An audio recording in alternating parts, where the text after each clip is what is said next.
Día cuarto. Testigos directos del Padre Pío, Pietro Violi y el secreto del Rey. Las primeras señales del prodigio en el Padre Pío aparecieron a finales de 1910, a la edad de 23 años. Lo sabemos por una carta a su entonces director espiritual, Padre Benedetto, datada el 8 de septiembre del año siguiente. Pero los estigmas no se hicieron visibles hasta 8 años después, desde que el Padre Pío experimentó el fenómeno místico de la transverberación, la tarde del 5 de agosto de 1918. Solo la obediencia debida a su director espiritual le hizo revelar finalmente el fenómeno que tanto le avergonzaba, por considerarse indigno de llevar las mismas heridas que Jesucristo. En cuanto trascendió el secreto del Rey, como el Padre Pío denominaba en clave a los estigmas del Señor, sus enemigos se apresuraron a calumniarle, aduciendo que los falsos estigmas eran producto de la histeria del fraile, cuando no fruto de la sugestión e incluso de la autolesión unidas al fanatismo, el desequilibrio mental o la mala fe. Muy pronto, el convento de San Giovanni Rotondo se convirtió así en el principal observatorio médico del planeta. En octubre de 1919, estuvo también allí el doctor Giorgio Festa, que repitió la visita en julio de 1920, acompañado de Romanelli. Precisamente este último, director del Hospital Civil de Barletta, describió con gran precisión visual los estigmas en las manos del Padre Pío.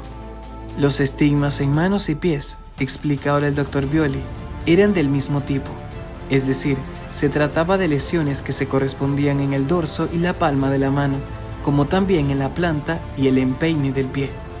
La del costado, en cambio, era algo diferente porque tenía el signo visible de una cruz. De nuevo Romanelli, tal y como recuerda Violi, describía con gran precisión los estigmas en las regiones plantares. Sobre el dorso de ambos pies, consignaba el primer médico que lo examinó, se advierte una zona circular del tamaño de una moneda de 5 centavos, recubierta también de una membrana de color rojo vivo.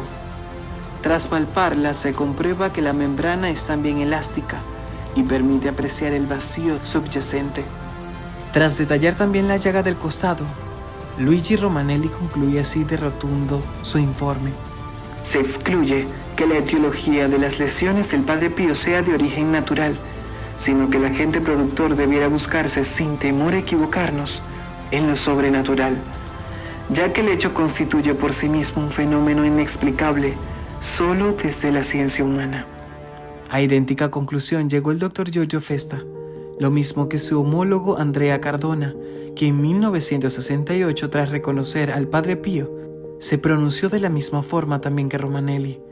En ambas manos he hallado orificios del diámetro aproximado de 1,5 centímetros, respectivamente, que atravesaban las palmas de un lado a otro, filtrándose que por ellos la luz. Con la precisión las yemas de mis dedos índice y pulgar se tocaban. El Padre Pío tenía lesiones en otras partes del cuerpo.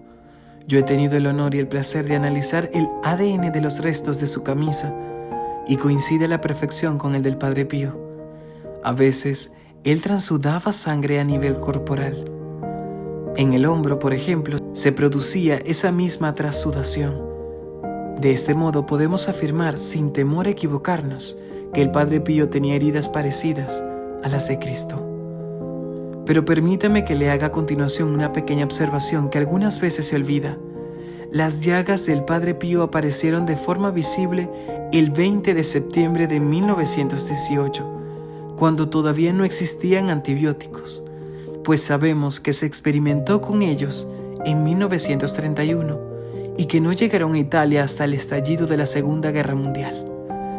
De modo que en la época del Padre Pío no había antibióticos, pero aún así sus llagas sangrantes a diario jamás se infectaron durante los 50 años que las llevó consigo de modo visible. Estas llagas tampoco se gangrenaron al no llegar a infectarse y por tanto se evitó la extensión de la gangrena y la consiguiente amputación de algún miembro. El diámetro de las heridas del Padre Pío nunca excedió de los 2,5 centímetros y, como digo, jamás se infectaron pese a que el capuchino caminaba a diario con ellas en los pies. Me gustaría que todo el mundo tratase de imaginarse por un momento, sea creyente o no, al Padre Pío caminando con sus llagas en los pies y celebrando la misa o manipulando cosas con sus heridas también en las manos.